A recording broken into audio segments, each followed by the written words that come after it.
Welcome to Recross the Paths.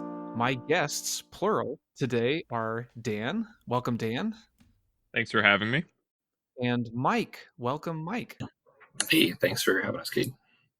It's a treat to be here with you all. Both of these fine folks are members of the Madison Mingos, active cube group up in the Madison area. Tell us a little bit about that group, Mike. Oh, so you put me on the spot. Great. So, yeah, the group up here, I guess Madison's always been a big Magic community. Dan and I ran into each other right after the first CubeCon a few years back, and he was just kind of part of a group of predominantly EDH players out in Sun Prairie. Invited me to come out.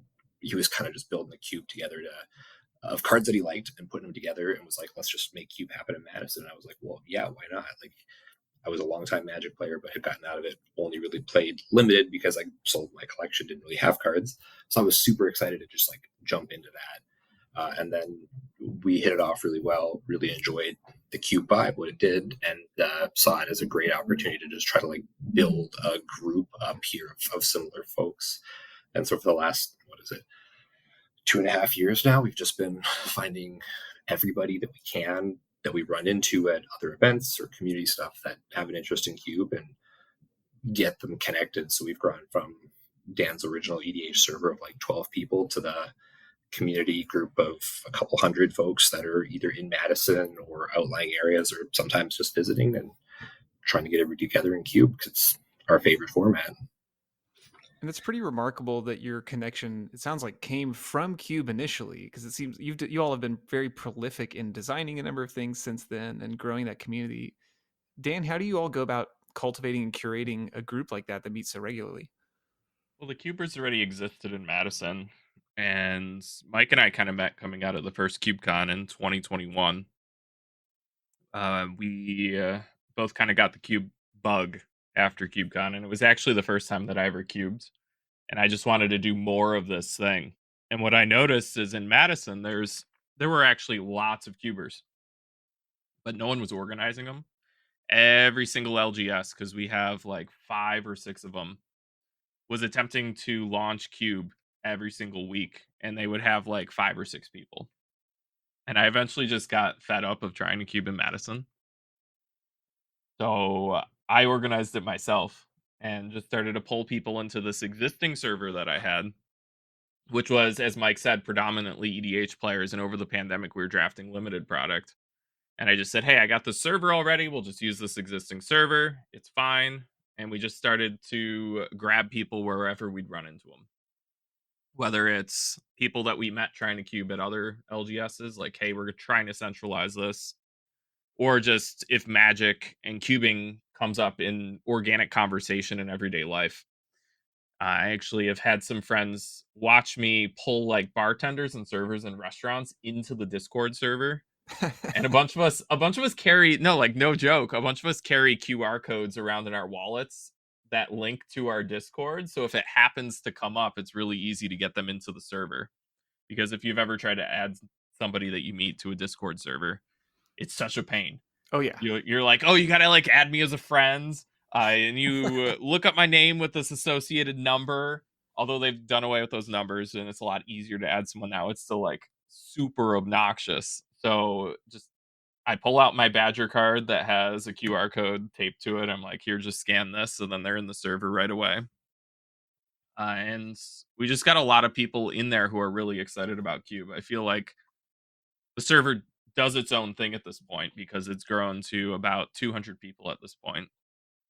And everyone just has this kind of generous hospitality and loves hosting and having people over. And it's really kind of become infectious to just host Cube and really use Cube as a medium for friendship. And I think people want that, especially with how disconnected we are as a society. People want to assemble together, they want to gather, they just don't always know how to do it. And I think that this is just one little way in which Madison Magic players are connecting. Plus, it's cheap. You could, in theory, if you're just a player and you don't get bitten by the cube design bug, you don't have to pay $1. You can just show up in Cube every week. It's great.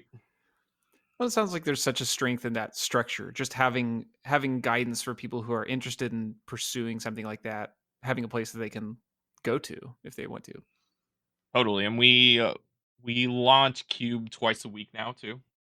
We launch at Misty Mountain on Mondays, and then Noah Island Ponder Online hosts Cube at his house every Thursday. I think that's the collective sound of like every listener salivating at the opportunity to draft Cube twice a week. Yeah, and it happens every week, guaranteed. An 8 pod, maybe more. Well, a big part of having something like that set to go is having the cubes to draft. And part of why we're chatting together is to talk about designing as a team, because it sounds like you all have worked together from your like the initial cube that Dan brought by to start building things as a team. Um, I want to chat a little bit about that, and I'd like to use the Mad Cube as a jumping off point. To get us started with that, Mike, you want to give us the elevator pitch for Mad Cube? Sure. So Mad, I think, was a cube. Like I said, started kind of just as a collection of cards Dan had at one point that he threw together that were fun. That we kind of thought it fit that limited feel, and over the years we've kind of honed down to kind of a collection of cards we think is both fun to play, fun to play against, and tries to give some of those exciting and memorable moments, because everybody loves to cube, and folks who play Magic love to win, but the things that are always the best are remembering those really exciting. Sometimes they're wins, sometimes they're bad beats, sometimes they're ones you're watching at the game that you're playing, and sometimes they're watching happening at a game 2 seats over, when somebody does something that assembles 2 or 3 cards that nobody had thought to put together, and it just does something big and splashy and powerful. And so that's kind of what we want to have happen with Mad, is generate those fun and memorable experiences, and not necessarily just have a collection of the most powerful cards Magic has ever made. So, how do you endeavor to take a cube like Mad that is, an eternal kind of legacy powered format? How do you attempt to differentiate this from other eternal powered environments? I mean, I think this is something Dan would probably agree with me on, but I think that the key is that we don't really try to differentiate ourselves too much. We kind of keep our focus really on what cards that we like, or what cards that we think are fun, or cards that our players have seen or have played with and they think are fun. And we just try to craft an environment around that without really bearing in mind, what the latest MTGO vintage cube is, for example, or what traditional legacy or eternal cubes other folks have seen or played in. And so we kind of, instead of seeing what everyone else is doing or has done, we kind of just focus on what we're doing, what our players have liked to do, what we have liked to do. And sometimes it's just the new stuff that we see that we get excited about that causes us to kind of shift our design and say, hey, I'm really excited to see what this card is doing, or the effects that this color is now exploring, for example, and try to shift our design there to see if we can really take that fun idea and crank it up to 11, and have our players see that and experience that too. Yeah, that's really validating to hear that response of I'm just doing this because I want to do this rather than, this is something I need to do as a unique thing. Yeah, and we're at the end of the day really interested in what Dan and Mike find fun. Yep. This is kind of our mid-range pile and the way that we enjoy playing Magic as a pair of designers. We're not trying to distinguish ourselves on like the global cube design stage of like, look at this unique thing that I made. We definitely have other projects that kind of like try to do that and be unique in their own right and do things that other folks haven't done whatsoever before. But Matt is the original cube that Mike originally referenced that kind of started this group. So it is really designed to be the generic mid-range pile cube of our group, that just has has the cards, has lots of staples in it, and also it's just like a really cool cube to bring to a group of people that may not have cubed before, and it just like kind of gives a really good taste of like this is what cube is, and it's the cube that I brought with me to MagicCon Chicago, and I launched 5 or 6 drafts with it in the Birds of Paradise and VML free play area, and introduced a lot of EDH players to Cube with this environment. And I found out about a month ago that one of those players I introduced to Cube actually cloned my Cube after the event. Oh, that's so cool.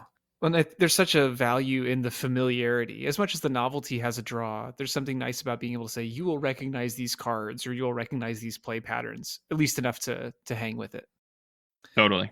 As this is a project that you've worked on together, Mike, you may be able to speak to how did this go from a Dan's pile of cards to a project that you're curating together? Oh, so that's a great question actually. So I think it happened pretty organically. Again, it was Dan kind of brought me into it as just, hey, I met this individual or I met this person through KubeCon, and I think it was actually another server that attempted to try to rally people together where I just kind of crossed paths with Dan. He spotted me, hey, you're in Madison, why don't you come out and Cube this weekend? We're doing a thing. Um, and I think it was that Dan had just put the effort in to put this pile of cards together as a cube and have it draft, and I was super excited to get out there, play, join up with a couple of folks, and for me, my history in playing Magic had always been predominantly around limited play in general. Anyways, I had Cube wasn't new to me at the time. I had a couple cubes that I'd either owned or helped curate in the past, but hadn't again played or been part of a community for a couple of years because we had just moved to Madison when COVID happened, so we were pretty disconnected from communities. Didn't really have an opportunity to get involved in any, and so when I went out there, we played. It was a good time, and afterwards, I think Dan and I were just talking. Either at his place where he was running the cube or it was in Discord, and he was kind of like, "Hey, I'm new to this. Do you have any helpful tips or ideas or whatever?" And I just kind of like was excited to be part of it and threw myself into it, kind of just wholly, and was like, "Here are all these ideas I have. Here are the things that you're doing already that I like." And that was kind of when I info dumped on Dan, the point where he was like, "Well, how about we just kind of like make this a team effort? Like, why don't we just partner up and prove this thing? Because you sound like you've got a lot of experience, but it's also something that he was passionate about, wanting to do more of, see more of, but also he's a Magic player. He has certain things that he likes to play, certain cards that he likes to play, and that's kind of how it became this collective project of like cards that Mike gets excited about, cards that Dan gets excited about, and then it was kind of a learning experience for us both. Me coming into some more modern Magic design ideas that having not been in Magic for 5 or 8 years, were kind of new to me in a way, and Dan being someone who had played a lot of EDH and played with newer cards coming into it, as well as like really interested in the design space that Cube really opens up, and we just kind of took the things, the experiences we had, the things we liked, and kind of were able to marry them together in a pretty good, I think, partnership for building the cube together. I think it helps too that we're both work from home employees. Oh, for And sure. we have the classic work from home kind of vibe where it's like, yes, this is my work monitor. This other monitor, on the other hand, definitely has other things up on it, such as Discord or Scryfall list or Cube Cobra. Oh, for sure. There's been no shortage of days where Dan and I will just cook, get distracted by one or two things with Cube and just cook for an hour, and then I got to go back to work for a bit, but then come back and see a dozen or so messages from the other person, and just get right back into it. Well, and when the conditions are right, we actually end up like accidentally cooking an entire bar cube True. within a day. It has happened before. I definitely want to explore some of the Barcube stuff a little bit later too. Um, Dan, I imagine it takes a measure of vulnerability to take a project you've already worked on and bring it to somebody else, not just in a "Hey, can you give me advice," but in a "Let's collaborate on this" kind of way. Yeah, I don't think it was necessarily really intentional in that light. Uh, as Mike said, he info dumped, and once you get to know Mike, especially when it's in text chat, his info dumping is writing essays. He will just. Just short It's enough. not just here's the swaps I think you should make. It's here's the swaps that you should take out and choices, and here's the pros and cons of each choice, and just really kind of digging into the meat of why a card should come out and why there's multiple different options of things that can be rotated in. And then it automatically breeds this kind of organic conversation because he didn't just say, I think you should make this specific swap. He gives you options. It's like, oh, well, now I need to reply to this. So let's like talk through this specific one and what we both think about these different options. And I'll also pull up Scryfall and I might find something else and say, what about this fourth option? And then we'll really get going. And then we talk about one card for like 30 minutes. Do you find that as you're making changes like that, or as you're exploring potential changes like that, that those kind of swaps come from more of the theory crafting discussion space, or do those come from playtesting over time? Definitely comes from both. When it's a we do a lot of our edits around new sets. So we're doing that right now with Bloomborough. We've kind of had some things kicking around in the back of our mind of things that we want changed. For example, we're both really sick of aristocrats right now. Yeah. Uh, it's been very, very, very, very overdone. Most of the payoffs and sack outlets are going to come out, and then we see the Bloomborough spoilers, and we see nifty little fellows like that new weasel, the infamous Cruel Claw. And we're like, well, this is very well timed because this is exactly the space that we want to kind of jump into. So the new sets are off. They kind of prime the conversation for us with what we want to do with edits, especially kind of coming out of feedback that we might be getting from the Madison group. Because we obviously launch a lot of cubes, but we're now at the point where we have to ask play Mad Cube because last I counted, Madison has like over 40 active cubes, Oh which is man. insane. So it gets into the rotation. Our feedback and notes from players is less frequent than it used to be, but a lot of it is theory craft and just getting bored of our list and being like, okay, new set. What can we grab? What can we change? Yeah, yeah. Well, and sometimes it's just like Dan said, seeing one new card that gets us excited for like, well, what kind of other stuff can we do in that space? Can we make it like a whole thing?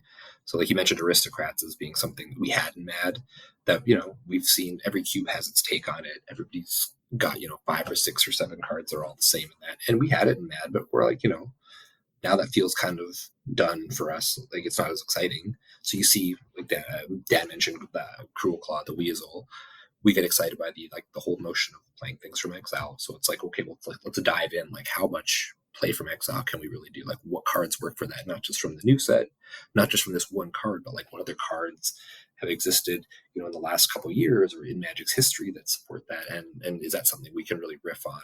And so theory crafting, I think, is a big part of it because we get back and forth about, does this work? Can it work? What knobs and levers can we turn? And then we kind of sit back on the couch and think, well, is it fun? Like, not only can we do it, but like, is it going to be a fun thing to do? Are people going to be excited to do the big splashy, casting in somebody else's 8 drop or whatever from the exile zone? Is that fun? For one person, it is. Well, exactly. I agree with you on that for sure in this one. But that's, I think, a big part of what it comes down to. Like Dan said, because we don't get to fire Mad nearly as often as we once upon a time did. It's really about seeing the things that we get excited for and then thinking about what other people are going to be excited for and making sure that we can kind of find the way to bridge those two things. Yeah, one of our big changes right now that we're kind of working through is redoing the white and red blocks because our white list and red list is very much like this. This kind of vibes like the vintage cube on Moto, and the last few times we've played it, it's just no one has had fun when that deck hits the table. The person playing that deck will win quickly and go, I I won and that was fun, I guess, which is not really a place you want to be in. They don't necessarily verbalize like, "Hey, this deck I won with should probably be cut," but it definitely feels that way from the kind of designer standpoint of like, "Oh, that wasn't fun, that wasn't splashy, nothing really interesting happens." Wow, you played Embercleave. Yeah. That was cool, I guess. Well, and that's the big thing too. Like I'm someone who likes playing, vintage cube every now and again type of thing. Like there's a place for that experience, and I'm gonna have fun whether I get blown out or not. But our aim was always, to make sure that the experience was always fun for people or created something memorable. And I mean, it's not a memorable experience to have someone go, powerful 1 drop staple, powerful 2 drop staple, 3 drop staple win the game type of situations that are, the white creatures like Dan was mentioning, the same ones you see in every vintage cube or powered cube because they're just very strong, very efficient. It's like we can do that. We can put that in Mad and that'll be fine.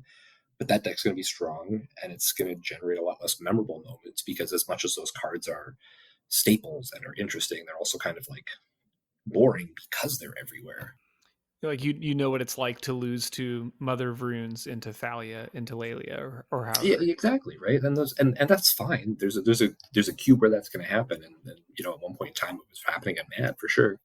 But like I think as we continue to iterate on it, we're finding that as much as we can have that experience in the cube, we kind of want players to have an opportunity to do their big thing, whatever that big splashy thing is. It might not be, casting an 8 drop. It might be some interaction between, a 4 drop and an enchantment or something that gets people excited. But you can't have time to try to do that if we have all these really hyper efficient vintage cube staples that are right in the environment alongside them.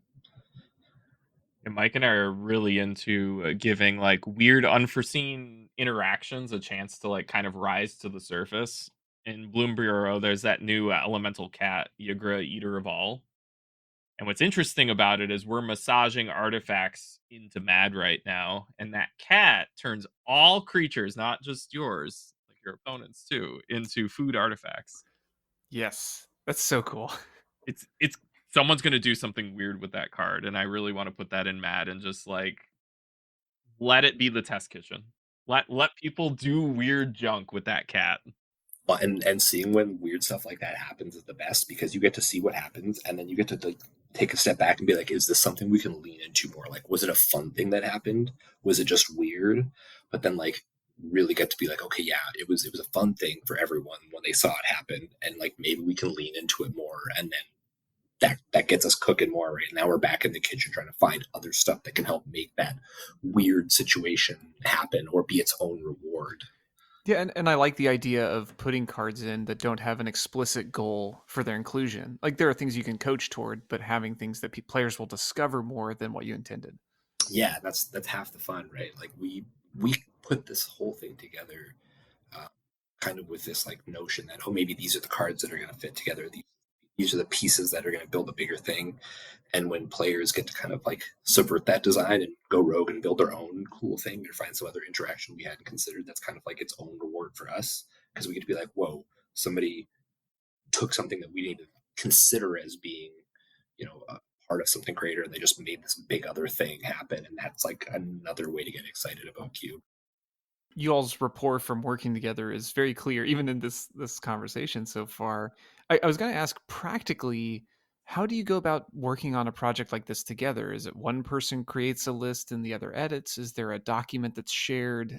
How do you go about that? We've done it different ways depending really on the stage of life that we're in.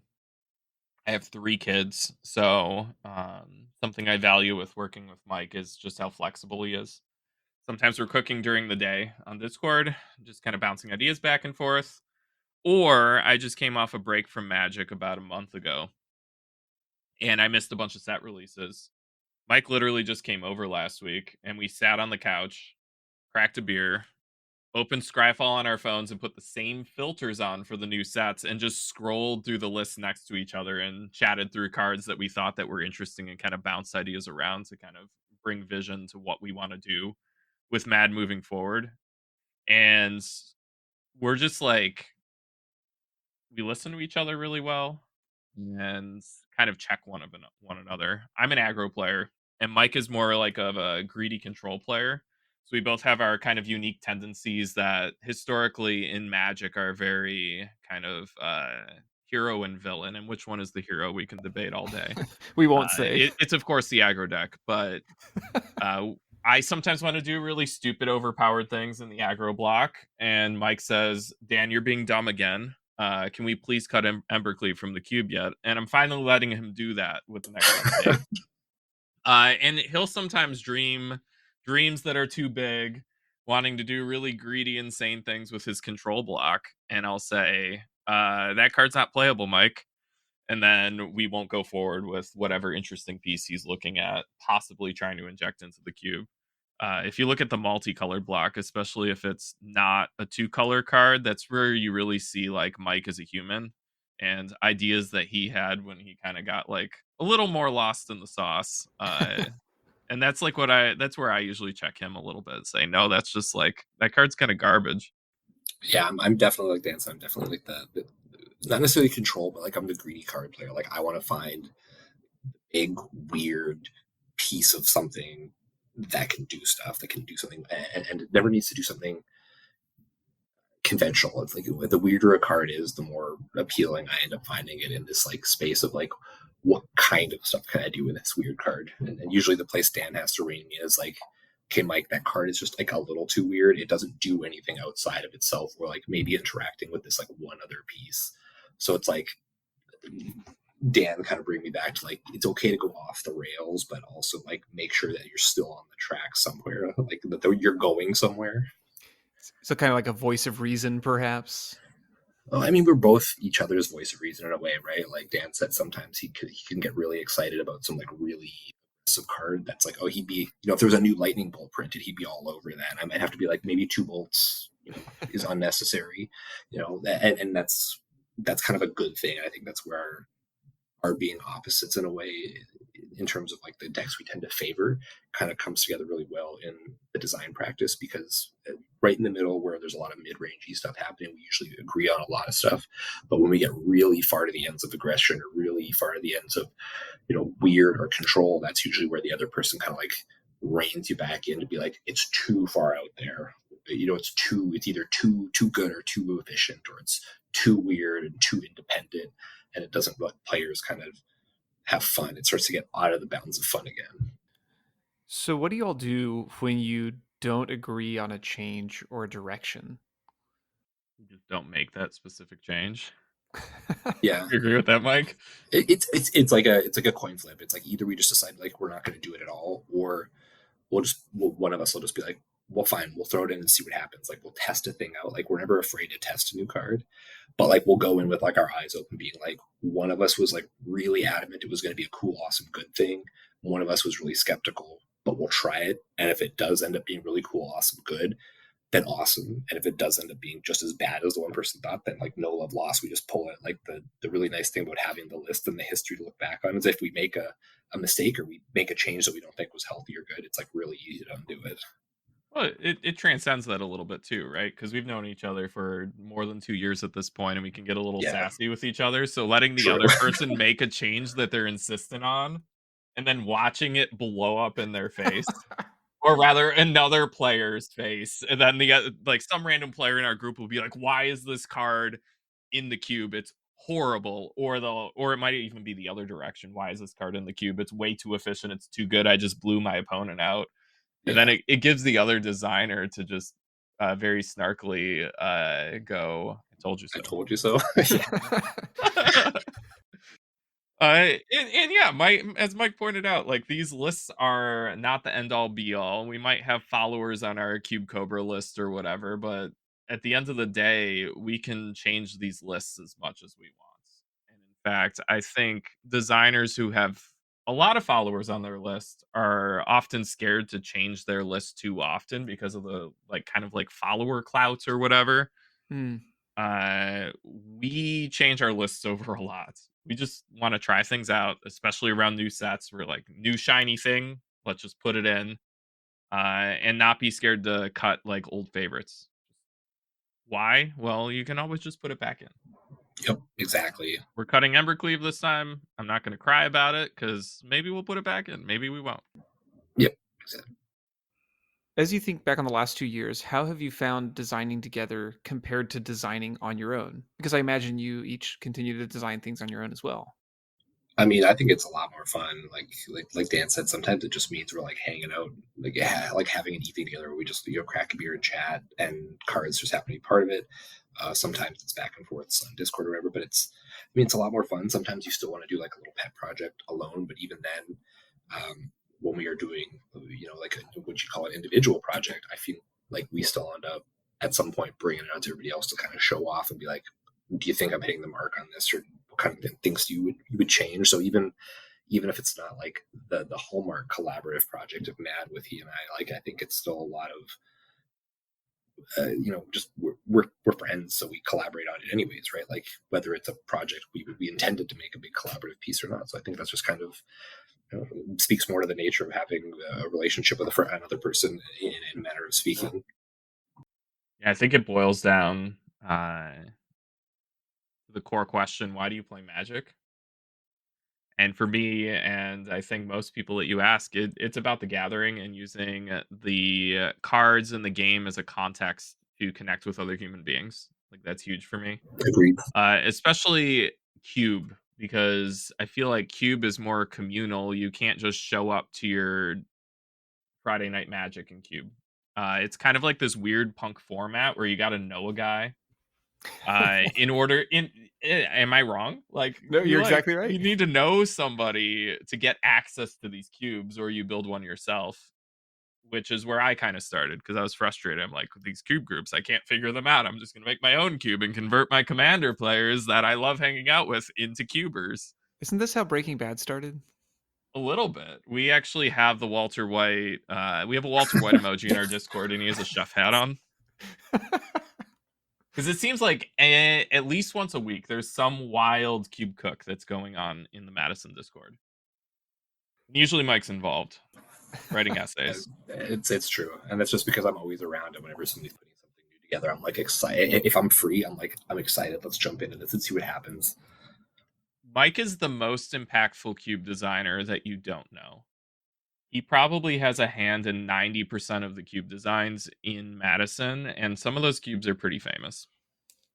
I say, and currently your Cube Cobra page would not show that at all. I think, which is that's pretty cool to me. Yeah, I'm not like prolific designer doing independent projects. I only own like one project on Cube Cobra, which was like A the meme. fun holiday It was cube a meme. project that we did last year, which was a blast. Was it the fruitcake cube? Yeah, it was the fruitcake cube we did for the holidays, which is super fun, and it's everybody enjoys it. And every time we get together with like a little community event, somebody always asks if I'm coming out to bring it. I'm like, yes, if I'm free, I will come there, and if otherwise, if somebody wants to grab it, they can have it. And it just never manages to make it out quite as much as it should. But like Dan said, I'm like, even if my page has only got one cube on it, I'm always talking with everybody else who's doing cube design in there. So I've got my little fingers in a cube somewhere tinkering, because it's a fun thing to do, and like it's engaging with other friends and people in the community. So why wouldn't I? For each of you, what have you found most surprising about working together on a project like this, or just being around each other? I think it was. I don't know if there's anything like majorly surprising, but it was definitely like just interesting for me, I guess, or kind of surprising, I guess, in a way, to find such a large group of people here that were kind of like-minded in a way, and especially with Dan himself, just to like kind of have somebody who's so willing to kind of pull me in. And again, like for me, it was just kind of a gear change. I mentioned again that I had just moved to Madison right before COVID hit, so I was kind of already in this mentality of being away from people, and not engaged in something like in a community that was where I was. We all retreated to kind of our online communities and whatnot during that time, but like for me, it become almost like entrenched feeling because I didn't have a community around me physically prior to that. So I think that was just kind of the surprise for me, was kind of how much I enjoyed getting back into having those people around me, like in a physical space, being able to show up at, Misty for a kind of cube on Monday, or head out to dance and just have a beer and hang out, or, wherever else we end up finding each other to talk cube or just hang out. For me, I feel like it's almost the exact opposite answer of Mike, and it's for me, it's the reciprocity. I feel like most of my life, I've always been like the social bully, and have felt this pressure to like convince other people to like do some stupid harebrained idea that I have. There was this one time in college, we were all on spring break, and I pressured my friends really, really hard to go to Pigeon Forge, to go to this indoor theme park called Magic Quest. And it's literally just like, it's kind of like those interactive theme parks where you can like point a wand at a sensor and it does something. So it's basically WoW in real life. You go around this little like kids play place and point your wand at things and like get points, and there's achievements and stuff. And the cube group, and before that even the limited group, felt like that to a degree, where I'm just like, I want to draft limited. I'm going to bully my friends into doing it. We're going to do box breaks because it's the pandemic, and we're still going to draft, and magic still happens. And I, up until the cube group, was always the person doing the organizing. We're gonna do this thing Dan wants to do. And then when the cube group kind of started to grow, all of these other people bought in as much or more than I do and started to organize things, host things, build their own cubes, and it came to this point where it's just like I may be the server owner, but I'm coming alongside all of these people. Everyone is taking ownership of it. Noah hosts people in his house every single week and has multiple cube projects himself. And all of these people who are drafting with us love our cubes. They love them so much that they're building their own cubes now. And that has surprised me so much. It's at the point where I don't need to organize anything. It's at the point where I have 3 kids and I'm very thankful I don't have to organize everything. I can just go, "Oh, there's a draft on Monday." And then I get to show up, which is just like I feel like it has allowed me to release so much mental pressure. What advice would you give to other designers based on your experiences working together? Realize your cube and paper as soon as you can. I think too many people get overwhelmed and kind of lost in the sauce. This first crack at my cube needs to be perfect. At the end of the day, just get your pile of cards, gather with your friends, enjoy it, take some of their feedback, not all, and you can make edits. The list is not locked. Just tinker with it, play with it, and maybe somebody like Mike will be so invested that they'll help you, and then you'll be less overwhelmed. Well, riffing kind of on what Dan said too is like I think that the big thing to recommend to a lot of folks is to not be shy about sharing their project with their folks. There's lots of people in the Q community who want to design something and maybe are intimidated by it, or who are not shy and will love to give you feedback to help you improve. And you can't, make the go through that learning experience unless you kind of make yourself open to it. So a big part of why I like to jump into stuff and write those big essays about cube design with folks in our community who are designing a 180 card bar cube of cards that cost a quarter. It's still just because it's like fun to do the thought exercise. Well, why play this card versus that card, or what kind of thing are you trying to achieve? What do you want players to do when they see this? And that's fun for me, but it's also fun for them. And I think if you're someone who's just getting into cube design, find one person or 2 people or a whole community of people that can talk to you about that kind of stuff. So if you're new to it, you can learn not just what you want to do or what you want to see, but what other people expect. When you're putting a card into a cube and it's doing a specific thing, are you expecting, or are players going to expect to see more of that thing?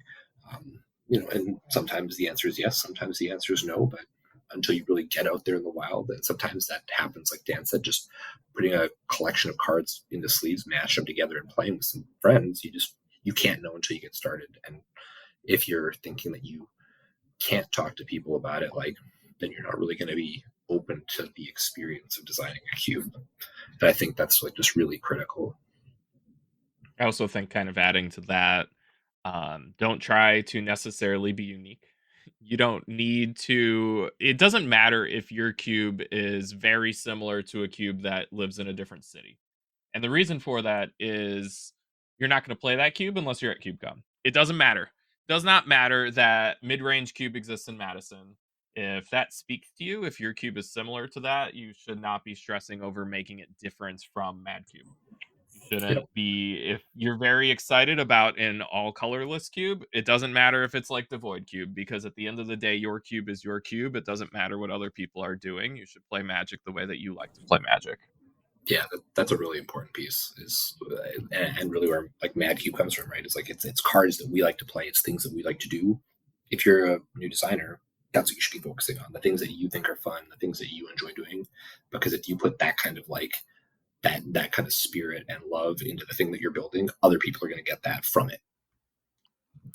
Absolutely. And it sounds like, to hear Dan say it earlier too, that it's so validating when somebody takes something that you've done and are really excited about it. Like if that's the thing that speaks to them, then all the better.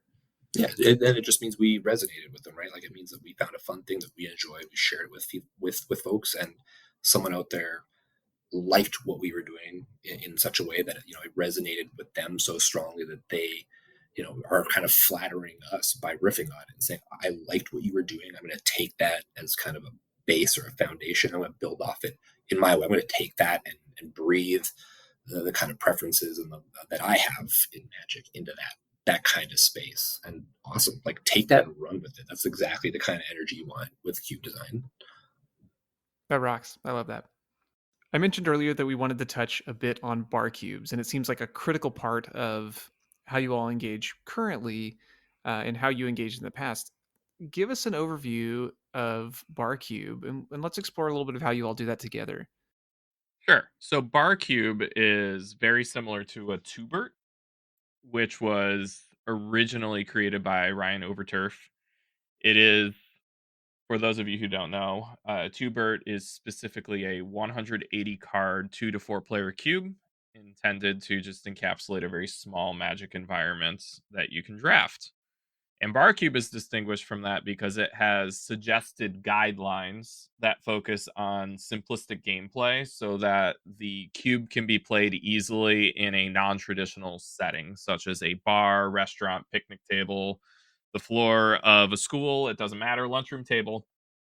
So bar cubes tend to have a focus on minimizing fiddly bits. Not mandatory, but often bar cubes have little to no dice or counters, little to no tokens, minimal shuffle effects. They are simpler cards that are easier to read, but all of those are just suggestions, things that you can do to make it a more kind of bite-sized consumable cube environments that is easy to draft and more so allows you to just have context to hang out with your friends.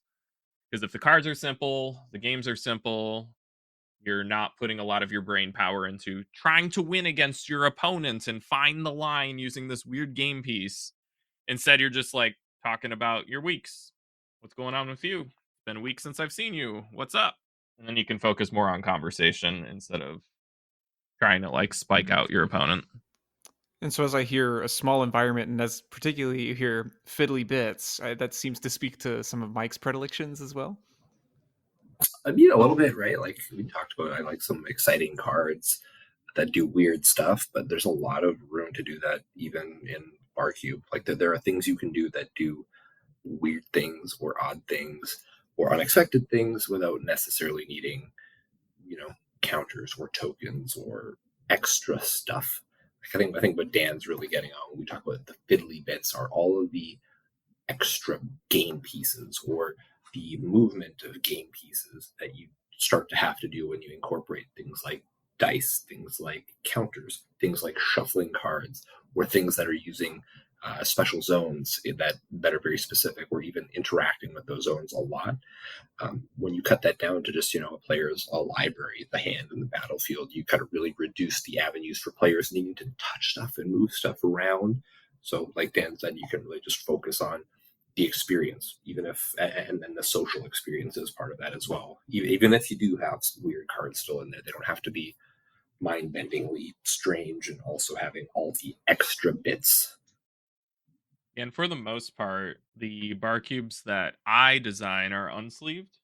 And a big reason for that is it kind of sets this tone to your players that you don't care about the cards, which means that when they walk into the bar, they don't slap a playmat down. It removes another like requirement. Now, when your players are meeting you at a local brewery in Madison, they don't need to remember to pack their playmat. They don't need to remember to bring their dice. It's just like one fewer thing that Magic has kind of turned into. When I first started playing in the 90s, we didn't have playmats, we didn't have sleeves, we barely had dice. If we did need a counter or something, we would use those little glass beads that would go in the like goldfish tanks and be Oh like, yeah. this little glass bead is a 1/1 goblin, and then that's what it would be. We'd use trinkets from around our house, and we even do that in our bar cubes a tiny bit because I cheat and I have a couple cards that have counters, but we literally just pick cards where you can use like a scrap of a napkin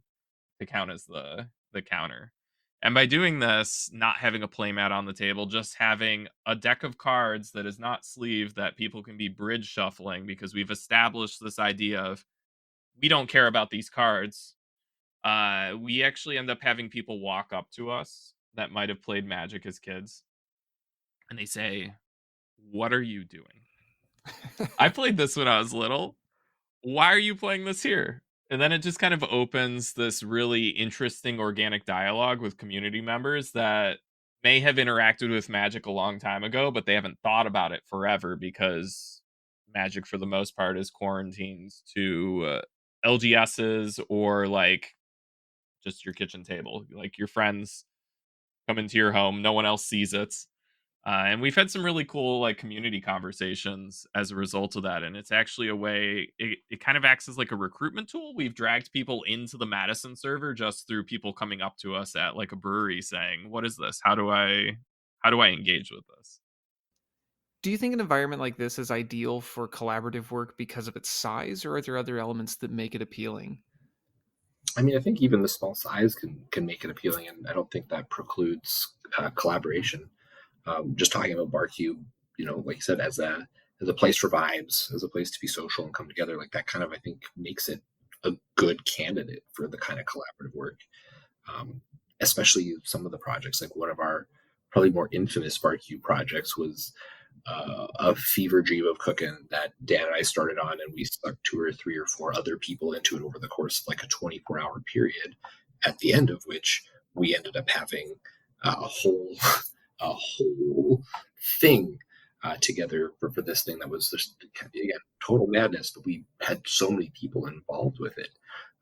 Again, it's a small project cube. It's a bar cube design. I think it just kind of speaks to the nature of it being a vibe thing. Like all those people got so excited and so interested in it just because it was a mad science vibe in our heads. Everybody was kind of just pitching their new idea for how we could really make things even crazier, and that's fun, right? You just get everybody involved.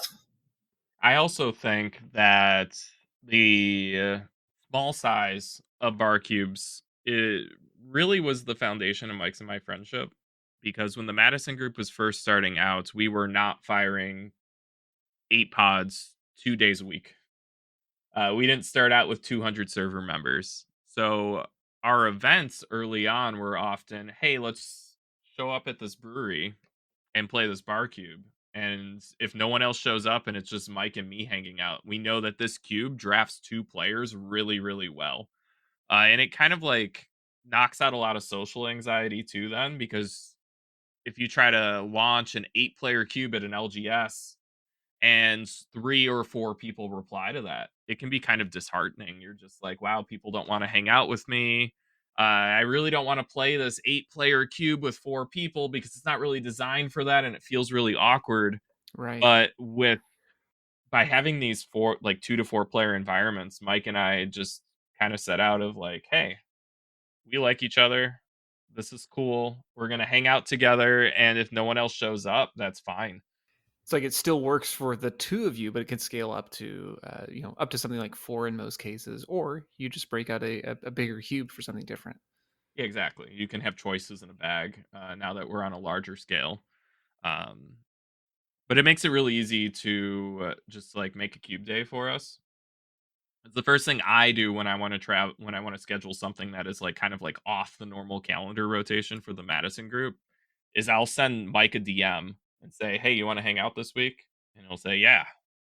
And then we find a day that works for both of us. And then we just throw a message in the Madison group saying, "Yeah, Mike and I are hanging out. We're going to have a bar cube with us. Does anyone else want to come?" And sometimes no one replies and it's just Mike and me, and then that's totally fine. And other times it's suddenly ten other Magic players that are interested. And then we pivot plans. Now all of a sudden we're playing a much bigger project. Do you think that some of the success or appeal of Barcube is partially like branding, if I can call it that? Kind of that the title conveys the simplicity of it. I think the branding actually does it a disservice.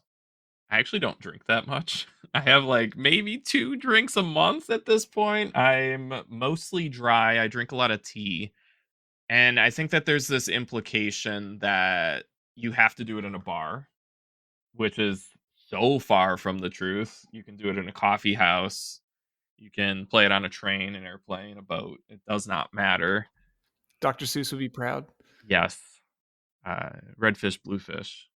And Derek, who built the first bar cube, has even admitted that maybe he could have like titled it differently. But there comes a point where you put something out into the world and it's no longer yours. Barcube is no longer Derek's. It's not mine. It's not Mike's. It's not even Madison's. It's not CubeCon's. It's no one's. It's just this vibe and seed of an idea and this way of engaging with Magic. It's not really a format. There's not really rigid rules. There's guidelines like the pirate code that are just constantly broken all over the place. And it's really hard to tack down what Barcube is to the point that sometimes if you follow me on Twitter, you'll see me just referring to Barcubes as tuberts because kind of tubert, but with a different worldview of maybe simplify it a little bit. And sometimes it's unsleeved, but not always. You can sleeve it.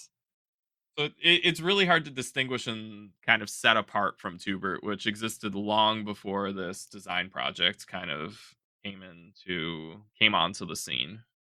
So, Mike, do you want to speak a little bit to Spirits on Tap? This is one of the bar cubes that you all have worked on that I've had experience with. Do you want to give us a little overview of that one?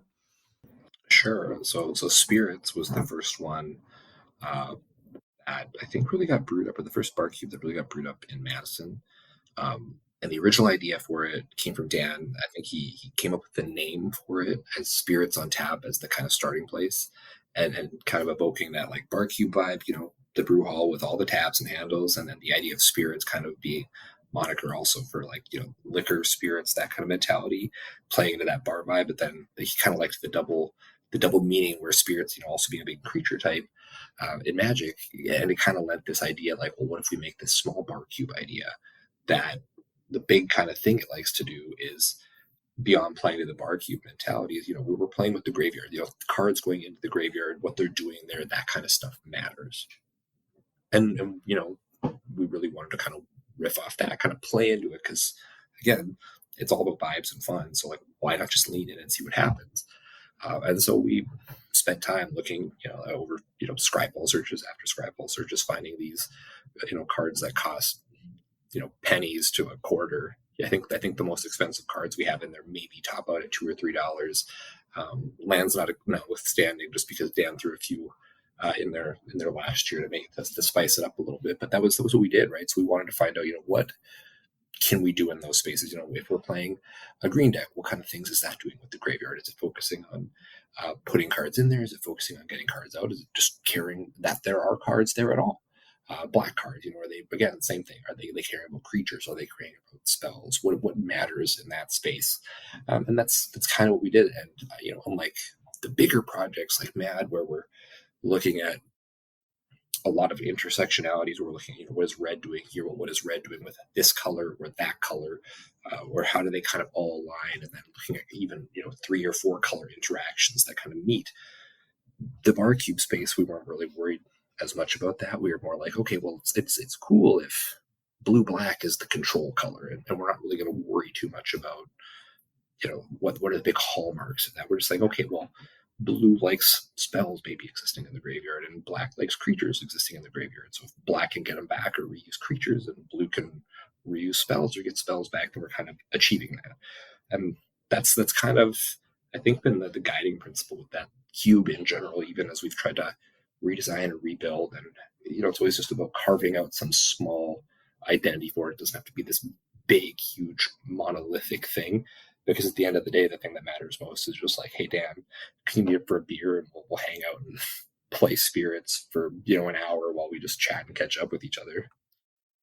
Yeah, we literally went to a concert last year Yeah. and we're just like, yeah, let's just like throw spirits in a bag and we'll like get dinner and then go to the concert. And it's like really small and portable too. You can literally throw it in a Ziploc bag and put it in your pocket. Yeah, and Dan was talking about like the cool thing about playing a cube like that in a space like that is sometimes you just get people interested.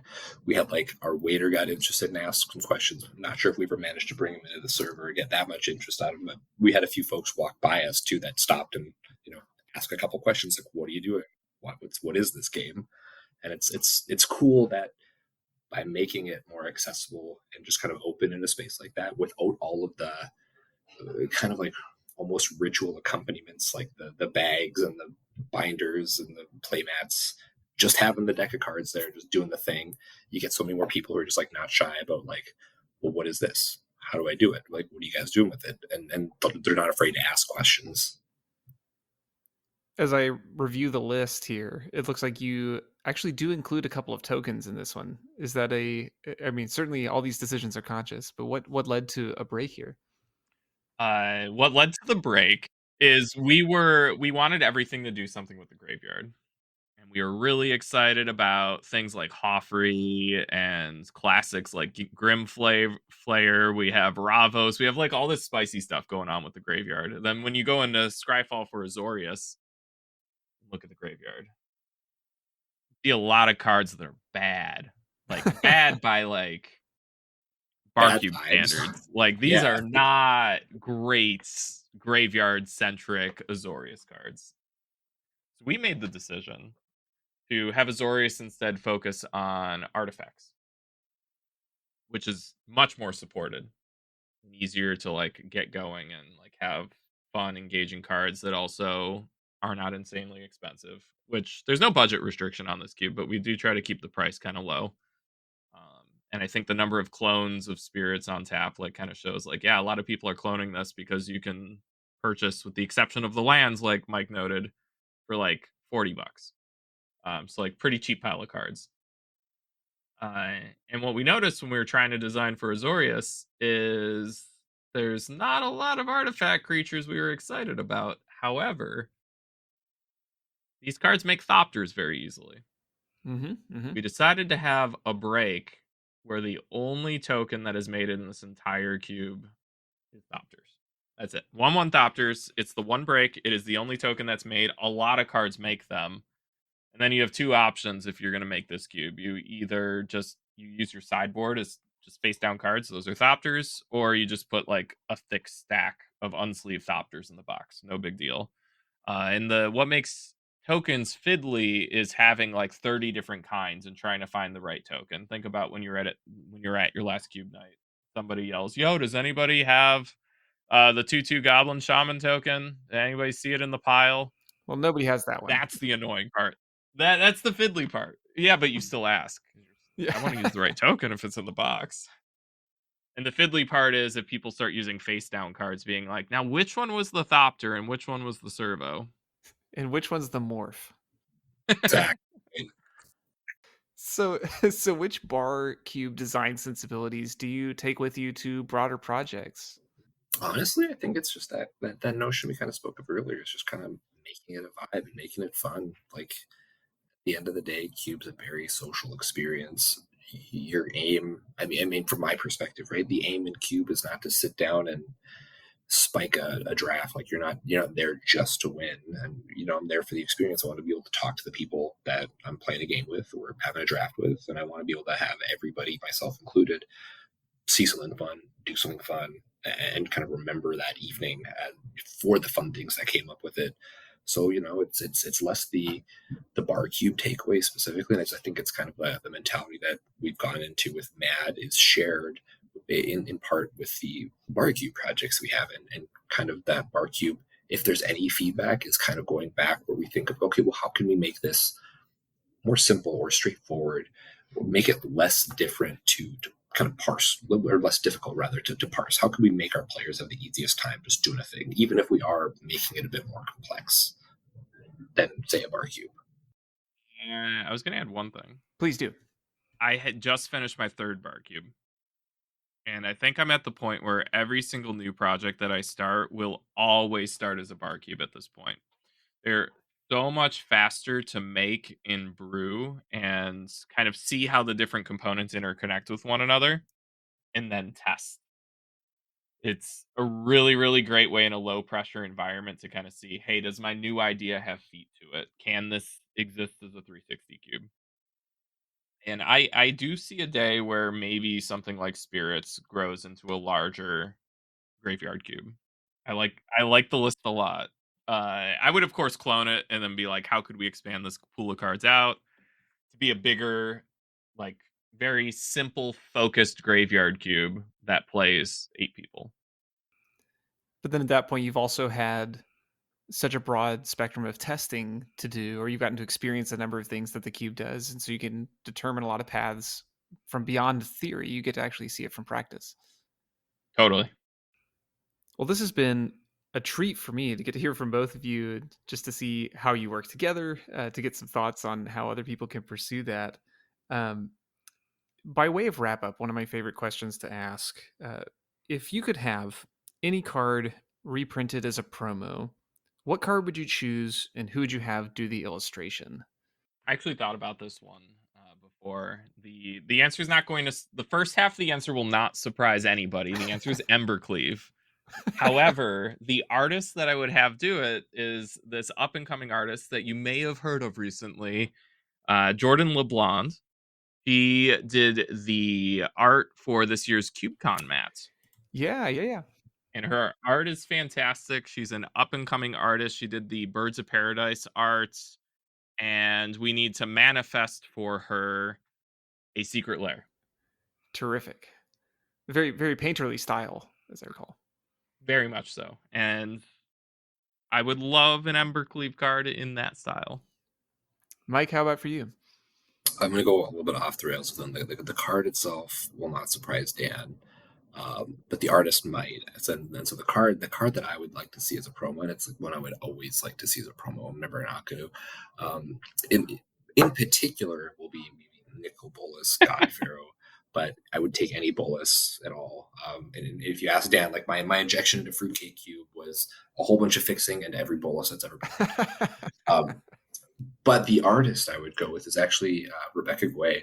So like some of her art has always been like really, it's like very light and flowy and something that I've always appreciated. Some of my favorites from her or that stick out in my mind were back in my days as a judge over a decade ago was a panorama of basic lands that were given as a judge promo that I still have to this day. It's a beautiful scene, but that art is just like, that style is so different from what you would expect on a card like Bolas, who's the big, menacing, powerful, evil mastermind figure, right? Like to have something soft and flowy and have just that light touch art, I think would just be like such a very cool juxtaposition of powerful character and soft art and in a style that I really appreciate. So that would be where I would go. I love that. An impressionistic Nicol Bolas. Not what you see every day. Exactly. So you both have a lot of things coming up. Dan, are there any events in particular you'd like people to know about in the near future? There's this small cube event that occurs every October in Madison, Wisconsin. This year it's October 17th to 20th. It's called CubeCon. I do social media for them and highly recommend you to come out, whether you've been before or you haven't been. If you're cube curious, if you're in the sauce already, there's something for everyone this year. We have expanded the open play. There will be an exclusive Oathbreaker cube there for those who are more curious about multiplayer formats. Launching continuously. So lots of cool stuff there. Sounds like chances to do everything from what you'd think of as a more mainline cube. There's an evening devoted to bar cube. There's going to be some custom projects going on. Just a whole lot of things, it sounds like. Yeah, we have socials this year just to give people an opportunity to connect with like minds, and it's really about the gathering. We got a couple panels. I'm also going to be at Commander Sealed this year, which is an event that occurs in Rochester. This year it is at September 13th to 15th at the Rit Inn and Conference Center. I'm officially running Cube side events for the Commander Sealed folks. So Friday and Sunday, I will be launching Cubes Continue. At least 3. I've been told to launch as many cubes as I'm comfortable with for folks. I will try to do more than 3, but I'm promising to have Cube going continuously at that event. And I would love to just see a bunch of my East Coast friends that I don't get to hang out with that often. So if you're in the Rochester, New York area, please come say hi. It's actually going to be like a lot of Cube at Sealed. Like I'm borrowing cubes from Madison people to bring to that event. That's powerful energy to go take over a non-cube event and make it a cube event. Gunner likes us a lot. We like Gunner a lot. Gunner is running his Commander Sealed event at CubeCon at an intense discount. $100, but over about half of that ticket price is going to charity for the Trevor Project and Trans Lifeline. And you get a lot of cards. You get like 14 or 15 packs, and a bunch of those are like premium packs on like the Modern Horizons tier. That's very cool. You do it. It's on Sunday. It's for charity. Do it. You should collaboratively build a commander deck with me. Do sealed for charity. And Mike, if folks want to learn more about the Mad Cube, Prohibition, Spirits on Tap, any of the other cool projects that you all are working on, where would be the best place for us to point them? Well, I think the best place to point folks first and foremost would be to the Madison Discord server. We always are happy to have folks come in and chat and talk Cube and learn about what we're doing there. The other place that you can find us is on Twitter. Both myself and Dan are there. Dan definitely much more of a presence working with KubeCon and just being more vocal. I'm always there hidden away, maybe talking and chiming in on something that Dan's done. But it's definitely been a place that I've connected with a few folks that do Cube things as well. And reaching out to either of us, like, you're never going to find a shortage of people, ourselves or people we know that are eager to talk Cube and let you know what our experience with Cube is, how we feel about it, how we design it, or at least pointing you in the direction of someone probably more like-minded to whatever your experience with Cube is and what you might like to do. I want to say again, thank you so much to both of you for taking the time to do this. It's always enlightening for me. I feel like I'm learning new things every moment along the way, and I'm really looking forward to getting to connect in person here in the fall and hopefully get to share some Cube in any capacity as the opportunity arises. Always happy to talk Cube with folks that are interested in it. So thanks for having us. I really do appreciate you both being part of this, and we'll connect again soon. Yeah, we appreciate you a lot. I've enjoyed listening to your podcast so far. Well, we can fix that. You can make it worse. Yeah, you had these two bozos on and had us record for an hour and 20 minutes. I was gonna say did invite us. Awesome. Perfect.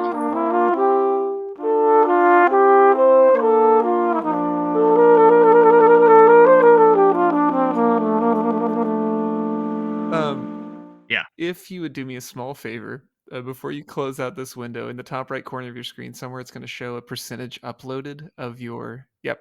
So when I click stop here, if you wouldn't mind just waiting a moment before you close this and uninstall Chrome till that gets to completed, that'd be awesome.